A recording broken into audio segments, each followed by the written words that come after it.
এই মেটে চচ্চড়ির রেসিপিটা তোমরা যদি পুরোটা দেখো তাহলে একদমই বুঝতে পারবে এর রঙটা এত সুন্দর কিভাবে এসছে। কালো হয়নি, মেটেও থাকবে নরম, আর খেতেও হবে খুব সুস্বাদু।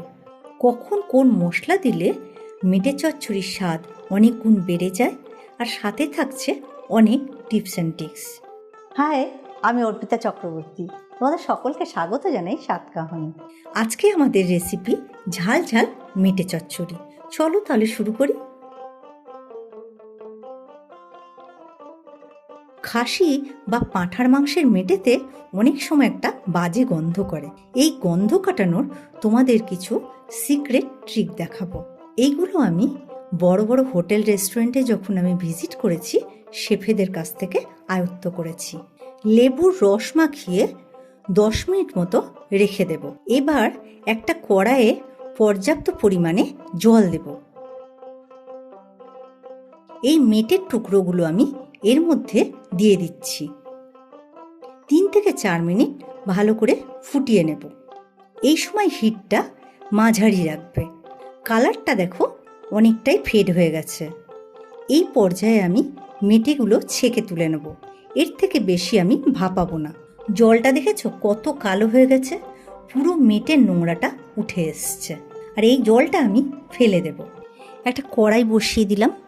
একটু বেশি পরিমাণে তেল লাগবে, মোটামুটি 1/4 কাপ মতো তেল দিচ্ছি। তেল গরম হয়ে গেছে, আলুগুলো ছেড়ে দিচ্ছি।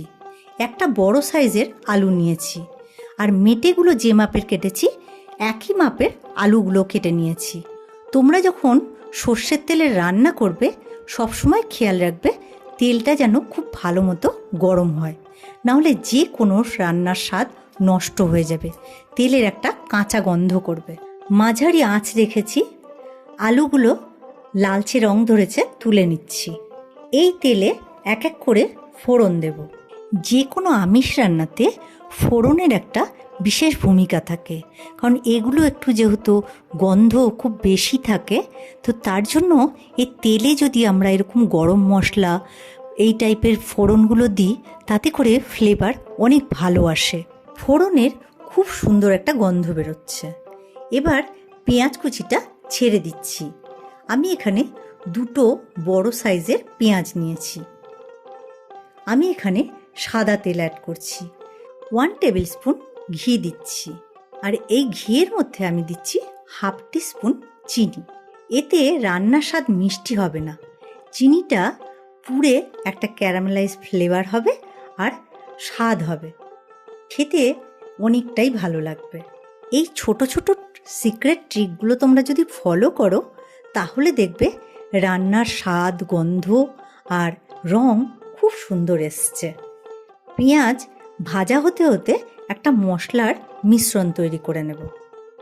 2 টেবিল স্পুন আদা রসুন বাটা, 1/2 টিস্পুন জিরে গুঁড়ো, 2 টেবিল স্পুন ধনে গুঁড়ো, 1/2 টিস্পুন হলুদ গুঁড়ো, 1 টেবিল স্পুন কাশ্মীরি লঙ্কার গুঁড়ো, আর মশলা যাতে জ্বলে না যায় তার জন্য সামান্য জল, আর 2 টেবিল স্পুন মতো সর্ষের তেল।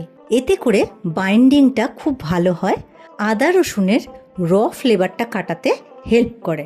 অল্প অল্প জল দিয়ে কষতে থাকবো, আর এই সময় আঁচটা তোমরা একদম কমিয়ে দেবে। একটা বড় এলাচ আর একটা জয়িত্রীর ফুল দিচ্ছি। এতে ফ্লেভারটা যেমন সুন্দর হয় আর পুরো মশলার ব্যালেন্স করে একটা গন্ধটা। এইভাবে মশলাগুলো ইউজ করে দেখবে রান্নার স্বাদ একদম অন্যরকম হবে, অনেকটা রেস্টুরেন্ট টাইপ। মশলায় দেখো তেল ভেসে উঠেছে। এবার আমি এর মধ্যে একটু জায়ফল গুঁড়ো করে দিচ্ছি। এই 1/4 টিস্পুন মতো, খুব বেশি দিলে একটা তেতো ভাব চলে আসে। এই পর্যায়ে আমি দই দিচ্ছি। 2 টেবিল স্পুন মতো ফেটানো দই দিচ্ছি, আর আঁচটা একদম কমিয়ে দিয়েছি, নাহলে দইয়ের থেকে জল কেটে বেরিয়ে আসবে। 2 মাঝারি টমেটো স্লাইস করে নিয়েছি পাতলা করে, সেটা দিচ্ছি। খুব বেশি কষানোর প্রয়োজন নেই। এরপরে আমি মেটেগুলো দিয়ে দেব। এবার এতে মেটেগুলো ছেড়ে দিচ্ছি। টমেটো আর মেটে একসঙ্গে কষে যাবে আস্তে আস্তে, জল ছাড়বে আর মেটেটাও নরম থাকবে। যেহেতু আমি 500 গ্রাম মতো মেটে নিয়েছি, মাপ মতো নুন দিচ্ছি, এই 1 টেবিল স্পুন মতো। আঁচটা এই সময় মাঝারি করে দেব।